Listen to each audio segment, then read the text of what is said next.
Our friend Larry Hackett, editor of People Magazine. Good morning, all. Good morning. And boy, this 50 Shades of Grey, every time it comes up, it creates a lot of buzz. Charlie Hunnam, people surprised when he got it, surprised when it drops out. We're talking about casting news for a movie that hasn't been made yet.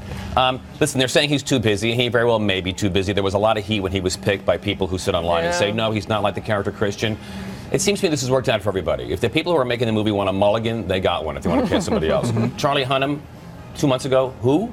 Now everyone knows who Charlie Hunnam is. Maybe how does this work great behind for the everyone. scenes on something like this? I think something like that. I mean, I don't think, frankly, the studio says no to somebody. Once they pick them, they pick them. But maybe he got busy. Maybe somebody said to him, listen, this role that you were going to take because it was going to make your career because no one knew who you were, well, they all know who you were now, so you don't need to do it. I'm totally speculating. But maybe, you know, at the end of the day, maybe he used to bit. But it does make sense, How about doesn't the it? female lead? Does that change at all because now this has changed? It hasn't yet. You know, give it time. Yeah. Maybe that'll change, too.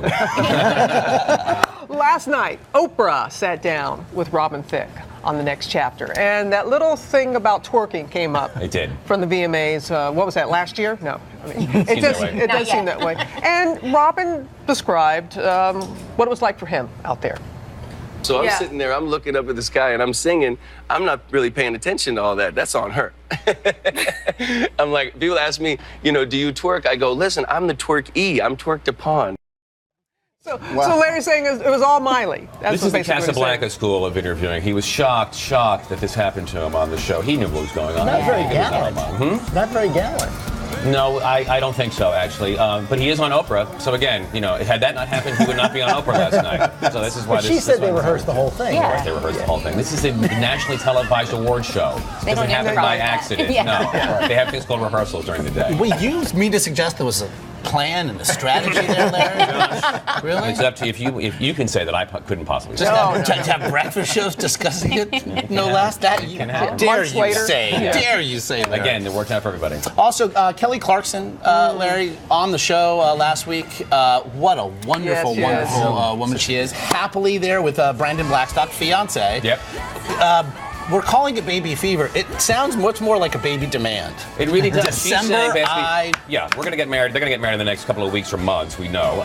And she's basically saying, my Christmas present, you give me a baby. He has a couple of kids of his own from a prior relationship. And she has said, actually very movingly, that she has found, you know, she was a selfish person. And now taking care of her his children has given her a whole new look about what life is about and what parenting is about. That's great. So she's like, This is kind of a new thing on pre-announcements. Chelsea did it a couple weeks ago. Chelsea Clinton saying, 2014, you're the baby. You know, this is social media, right? This is where people get to talk more and more. We get to know a lot more about people that in the old days was shared in conversations over lunch and maybe on the telephone. Yeah. Now, they spray it all over the place, and we all know what their plans are. And speaking of that, Lauren Conrad tweets out a snapshot of her diamond engagement ring and says, yep, we're on with William Tell. Does that become, you know, a big deal? Lauren Conrad, still, she can create a buzz. Well, she can create a buzz. And look, this is somebody who's like a 360-degree celebrity, right? She was on this show. She has a fashion line. People want to know what she's like. I know that she is she's quite a cover star on style magazines, particularly for young women. Yeah. So people want to follow her lifestyle. This is all part of a lifestyle